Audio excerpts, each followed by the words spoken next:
Am I really going to double your damage? Well, there's only one way to find out. In this video, we're going to be talking about none other than the Paragon board once again. If you're planning on putting your own build together, there is zero chance you will be able to maximize your damage unless you know everything that I'm about to tell you in this video. If you haven't seen my first video in regards to the Paragon board, I will link that in the description below. I would highly recommend watching through that first, especially if you are someone that isn't super familiar with the Paragon board already. If you find this video helpful, all I ask is that you like and subscribe and come hang out with me on Twitch. I'm happy to answer questions on that platform and get to know you guys personally. I am giving away more free copies of Diablo 4 during the early access launch, so come join me there to have a chance to win a free copy yourself. Let's start the video. The first thing I want to talk to you guys about is the actual glyph damage. You're going to see here that there is a bonus damage and an additional bonus. We kind of went over this in the previous video. Now we're going to break this down into two different types, and we're just going to talk about the bonus damage. You can see here for every 5 decks you purchase, you gain an increase 2% increased physical damage. And the other type that I want you to pay attention to is this, which grants you a 50% bonus to all rare nodes within the range. There's also a magic version of this, as you can see here, grants 50% bonus to all magic nodes within the range. Now these glyphs have levels to them, and as you level up these glyphs, these effects become more and more powerful. So if we take a look at Don the Crown's doc here, big shout outs to Mr. Don the Crown who put this sheet together and just essentially centralized a lot of the information. So big shout outs to him. This page here specifically shows all of the glyphs for Rogue, and we're going to use Rogue as an example here. So you can see combat right here, 5 intelligence purchased within range.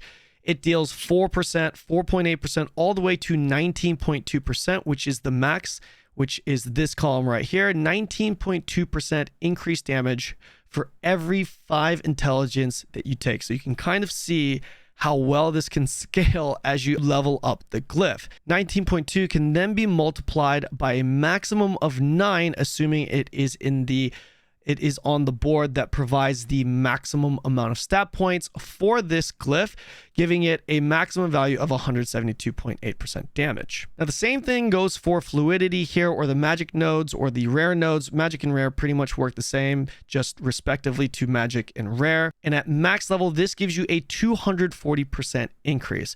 So this is going to depend on the actual magic or rare node that you pick up.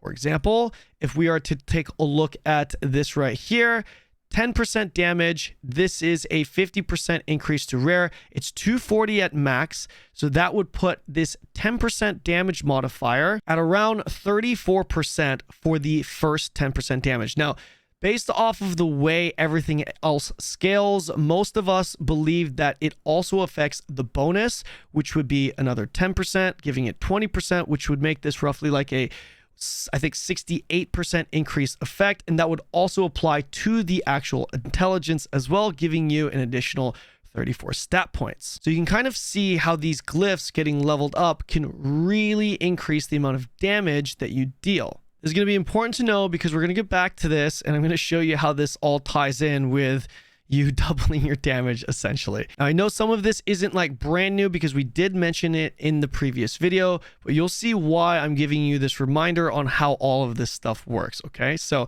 the next thing that you need to understand are the damage clusters. Now this spreadsheet calls it the damage buckets. I usually just call it damage clusters because I call it that for whatever reason. I'm not sure who I'm supposed to actually give this credit to. I don't actually see a name here, but this spreadsheet is just showing us all the categories of damage. Now, this is really important, very important when it comes to calculating damage, when it comes to choosing what type of damage you want to deal. You need to know how damage is formulated or how it's calculated if you really want to maximize your damage. Now, this isn't going to require some PhD or any of that stuff. It's actually super simple and easy to understand. Essentially how it works is that all damage within the same cluster, and you can see that represented by the color, is additive to each other, but they are multiplicative to one another. So critical strike damage would be multiplicative to damage versus CC.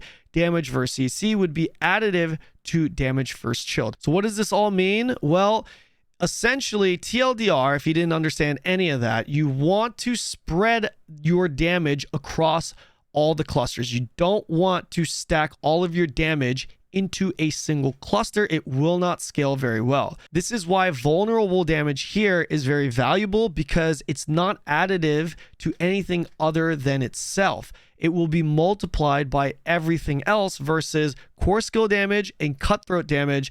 This is not going to be multiplied together. It will be added together, hence giving you a lower value, less damage output. On this page, I put together 2 builds. Okay, now these are actually real builds that would make sense. For example, build 1, we're picking up the highest damage multipliers we can find that makes sense.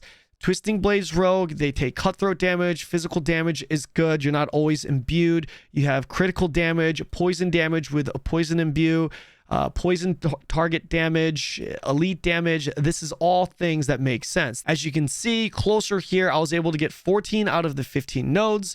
Dex 14 out of 15. So everything just makes sense. And that goes for this build 2 as well. Build 2 focuses on diversifying damage clusters while sacrificing some of the percentages. You can see that the build is identical outside of Bane and Fluidity, which is traded out for efficacy and exploit. So you can see Bane is 96% increased damage. Fluidity is 86.7% increased damage. Efficacy is 68, and exploit is 64.8. So obviously those multipliers are lower. Now, because these are real builds, I was able to get 9 out of 9 nodes for combat versus 8 out of nodes in build 1. Now, this is also to be factored in when you're obviously organizing your glyphs with your boards and your nodes and all that stuff, right? But for the purpose of this example, I'm going to just knock this down to 8, okay? Just to keep this completely the same. And as you can see, the damage difference is 33.3%. And if you look at this build right here, I'm pretty sure if you're going for the Twisting Blades Poison build, a lot of people would probably lean towards this. Hey, I'm doing cutthroat damage, physical damage, poison damage, you know, all of this sounds really good. These are the highest multipliers. Holy shit, 153%, 134%. And then you look at this, you're like, oh, well, I'd rather take 96% damage rather than 68% damage. The reason why this does a grand total of 4,800 damage with a base damage of 100, both have a base damage of 100, is because of what I just explained to you, the difference between additive and multiplicative. These are in different damage clusters, making them all multiplicative to one another, versus this, you have 3 of the same damage modifiers being in the same cluster, 2 of which are in the same cluster, giving us a net total of 3 different types of clusters versus 6 different types down here. Now, few things to understand about this before we continue. Number 1, these are all max level glyphs. This changes a lot. A 2-board build, a 3-board build, a 6-board build, a level 1 glyph, a level 3 glyph, a level 20 glyph. All of these variables will change what's considered best in slot, what's considered meta. I'm using this as an example because this is like the end game. We don't even know if level 20 is a reasonable thing to build off of. It might not even be possible to get all your glyphs to level 20. We don't know. The other thing that you have to account for is that none of these 2 right here, they are not accounting for the additional bonus that we get on the glyphs. My goal with this was not to show you, hey, this build versus this build, let's see how much damage difference it's going to have. There's so many variables. There's like, well, if I take efficacy here, what's the additional bonus I get? What are the rare and magic nodes that I have access to there? What, by taking this, does it give me access to another cluster, saving me 5 or 6 skill points, whatever that may be? There's a lot of variables that are involved. My goal with this was to showcase the damage differential between diversifying your damage clusters versus just stacking the highest multiplier that you see. This is why I try to keep this as close as possible. Between build 1 and build 2, there really isn't that much difference, other than the fact that build 2 clearly has less multipliers, but is more diversified, giving it a different formula. This is multiplicative to this, which is to this, which is to this, versus this. Despite having higher damage multipliers, we have more of those multipliers within the same cluster, hence giving us a 33.3% damage differential just based off of that. Now, is 33% double the damage? Obviously not. Obviously, the title was pretty clickbait. I had to put a title there to get you to watch this video, but it's also not clickbait, because not speccing correctly with your damage clusters can absolutely cost you 10%, 20%, 50%, even 100% double the damage if you're just not being efficient with it. And the reason why is because all of this is not only applied to the glyphs, it's also applied to everything, like your gear, your nodes, your magic nodes, and your rare nodes that you pick up outside of the glyph nodes, your legendaries. All of that is affected by this, and you could absolutely potentially deal double the damage if you are really min-maxing that point. I will say, when it comes to truly min-maxing, if you are planning on hitting 220 total Paragon points and maxing out all your glyphs to level 20, then a 5 to 6 board build will definitely be best in slot. And that is, of course, an assumption that I'm taking, but mathematically, it should be best in slot. However, again, guys, the likelihood of us reaching that point, we just don't know. It could be impossible. Keep in mind, this seems to be a season-focused game, and certainly by the time the first season comes out, I highly doubt the vast majority of you guys will hit 220 skill points, let alone level 20 glyphs.